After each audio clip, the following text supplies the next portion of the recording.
那么有关于他们的动机为何哈，我想这也蛮难猜测的哈。但是总是这个并不利于两岸的这个和平稳定跟善意的这个良性的互动这是确实的。我们也希望不要有这样的一个事情哈。那么有关于这个中共内部的一个形势我们没有什么特别的一个评论，但我们只知道是说，其实在这疫情之中秉持的一个良善治理。那么透明公开等等的，还是一个这个处理疫情的最好的一个方法。那我们也希望那么这个所有的政府都能够用这样的一个原则来处理跟对待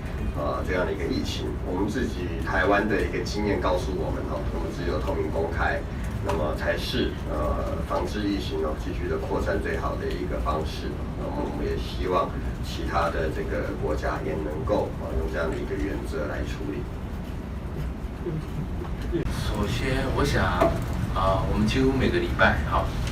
都有在这边强调这个对陆生的受教权的重视。我想国台办恐怕不太了解我们整体对陆生在因为疫情期间那么没办法回来，我们提出了许多安心学习的各种辅导措施。我想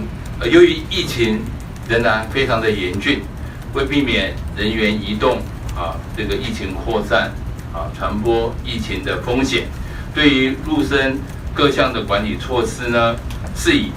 防疫作为优先考量。那有关陆生返台的时程，也会由中央流行疫情指挥中心考量整体的疫情，并做专业的判断评估来决定。那由于全球的疫情持续扩散，那么指挥中心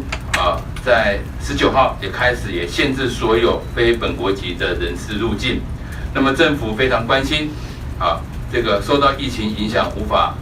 返台就学的陆生。那主管机关教育部日前也定出了安心就学的措施，以保障陆生的受教权。目前各校也纷纷推出各种远距教学的服务，来协助无法到校上课的同学们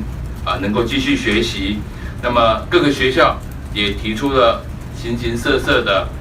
数位教学平台，以及远距教学上课这些各种不同的课程。那么考量部分的陆生可能要做毕业前的各项准备，会有不同的特殊的情形跟需求。我们也建议有遭遇到困难的陆生，可以跟他所属的学校来联系。那么如果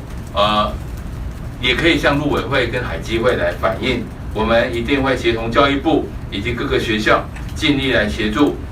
提供各种解决的办法，来保障我们陆生的就学权益。谢谢。